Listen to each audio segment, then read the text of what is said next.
Can you imagine an orphanage that's a happy place? We couldn't, but then we found one.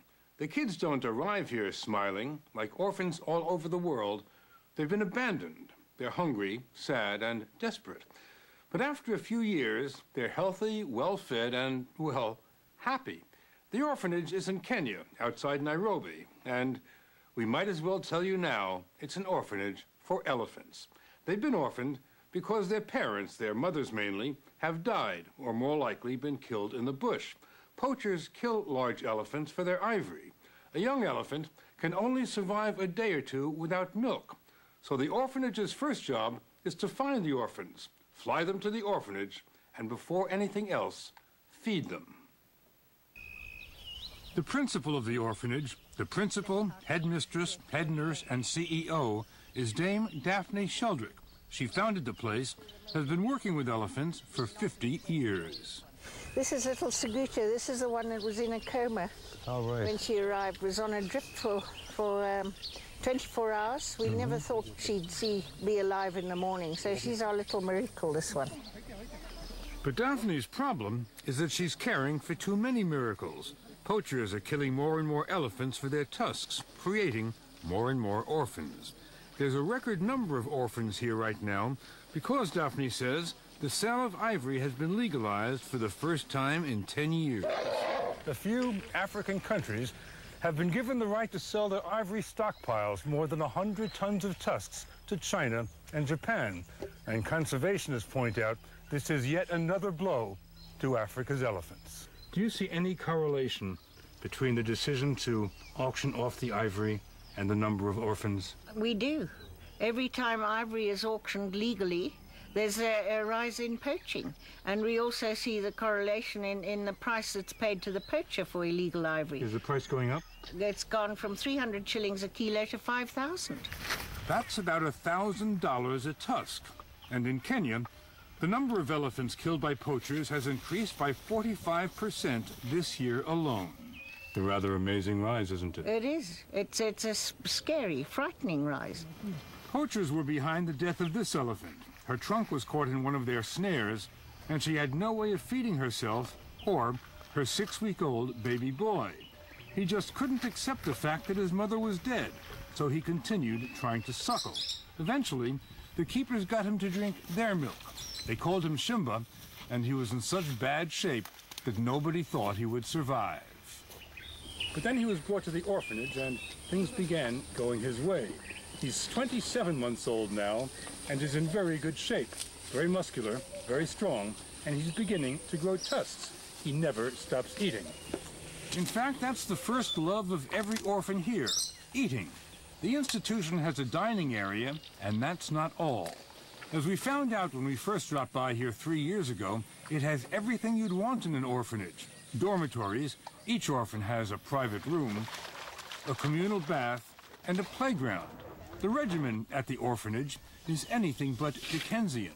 Unlike Oliver Twist, when one of these orphans asks for more, that's what he gets, more.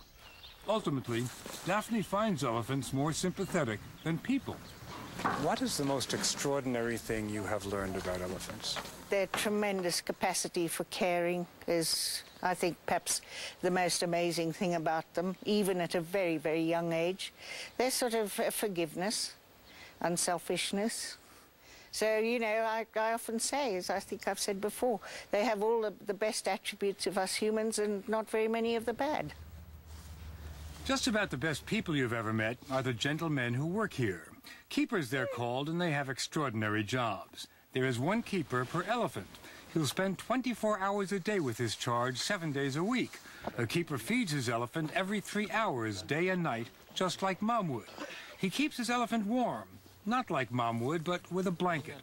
And when it's sleep time, he beds down right next to his elephant.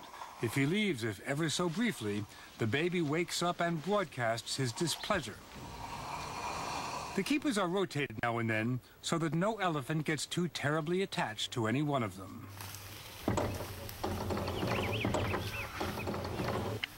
At dawn, the elephants are taken from their dorms out to the bush. They hang out for a while, play some games. Come on, here. Roleni, come on. Soccer is a favorite. Come on, come on, come on, come on, come on. And guess who decides when it's halftime?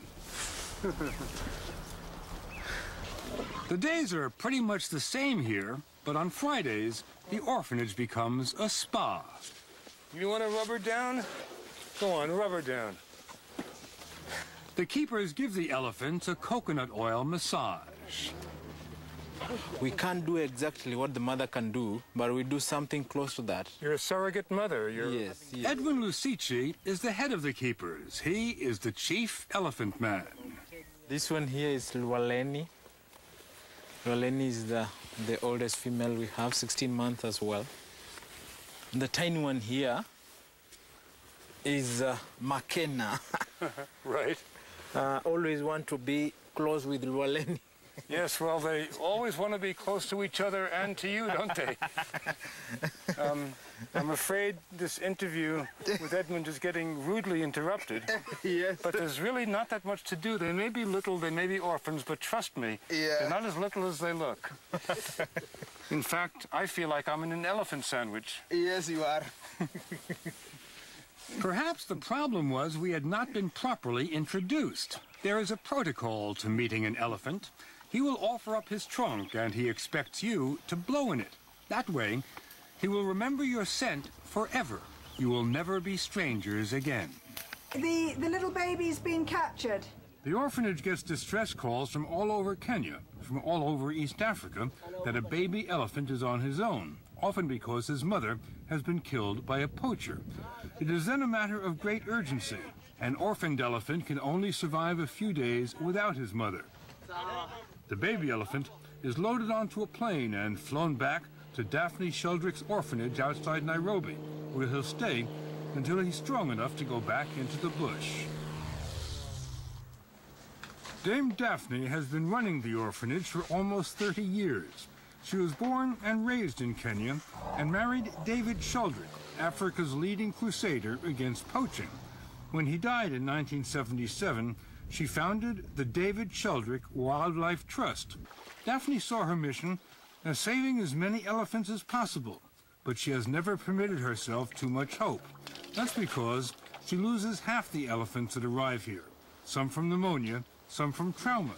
This elephant probably witnessed its mother's death and remembers everything. That's the double-edged sword of having the memory of an elephant. They never forget.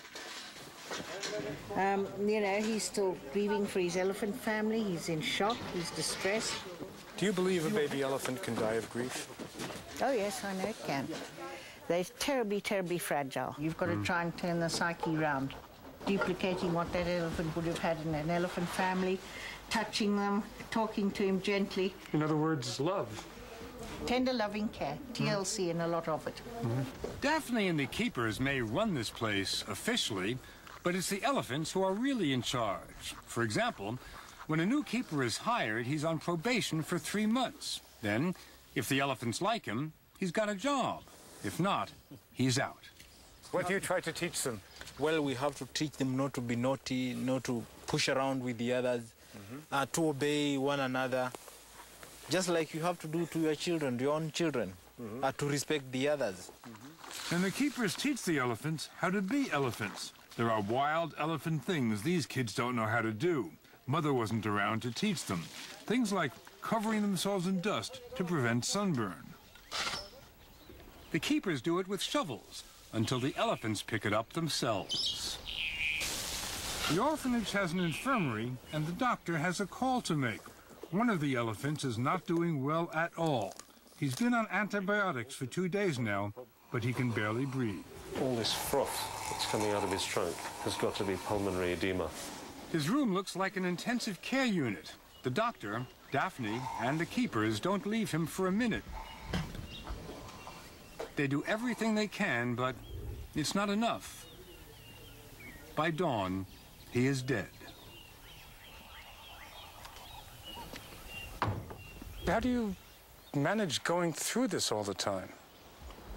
Well, you don't have much option, do you? There's another one to look after, and then another one coming, and, you know, you just have to turn the page.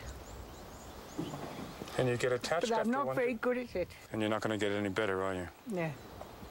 Not after 50 years. But then you go and you hang out with the orphans who are doing so well, and it brings joy to your life. Absolutely. It's actually a pretty lush life for these